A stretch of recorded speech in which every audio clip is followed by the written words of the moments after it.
Hey guys, this is a segment from the Slumpbuster podcast. You can find the full episode on any of the various podcast platforms, or of course, subscribe to us on YouTube for more of our content. Other than that, guys, sit down, bust a slump, and enjoy. What is going on, everybody? Andrew Hagenbaugh back with another video. And in the last video, I talked about Jared Goff and his fantasy relevance going to the Detroit Lions. Well, in this video, I'm going to be talking about the other side of the story. I'm going to talk about Matthew Stafford and what his fantasy relevance is going to be. So let's jump into this. Matthew Stafford joined the Rams, obviously, during the trade with Jared Goff. Now, both are former number one overall picks. Matthew Stafford back in 2009, Goff back in 2016. Going to LA for Matthew Stafford, this is big for him. Why? Better coaching, better environment, better weapons, and just a better overall team. This is what Matthew Stafford's been wanting for years in Detroit, but just never got. He had a one stud receiver in Calvin Johnson for very little time. As soon as he brought in Matt Patricia, Detroit just tanked so hard. And that team has just been so bad. And obviously Matthew Stafford dealing with a lot of injuries over those course of those years. He's still a very, very effective quarterback, still one of the better quarterbacks in the NFL. He's a guy who could continuously throw for 400 yards if you need him to, especially now with the weapons that he has. This is very good for Matt Stafford. This is what he's been wanting all his career, was a team like this.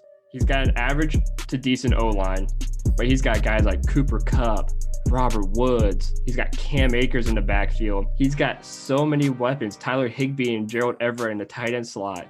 Plus, unlike what he had back in Detroit, he has a competent head coach in Sean McVay. So what does this mean for Matthew Stafford fantasy-wise? It means big numbers coming. Matthew Stafford already dropped big numbers throughout his career fantasy-wise, as I still thought he was one of the better fantasy quarterbacks for years. Listen, if you're in a super flex league, like, you could have your starting quarterback, you could have like Patrick Mahomes or Lamar Jackson or Kyler Murray, but in that super flex spot, you could have started a guy like Matt Stafford, and who would have gotten you a good amount of points and could have almost kept up with the guys like Lamar Jackson, Kyler Murray, and all them in point value. On a scale of 1 to 10, Matt Stafford goes from like a 6-7 to like a 9, because now he's got great weapons.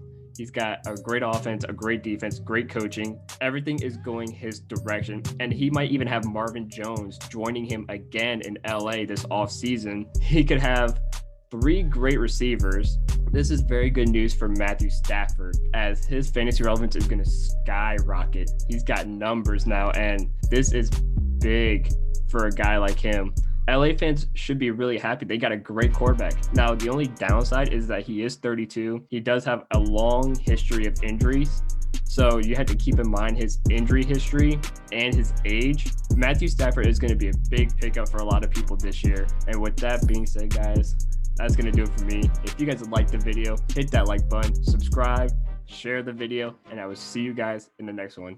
Peace.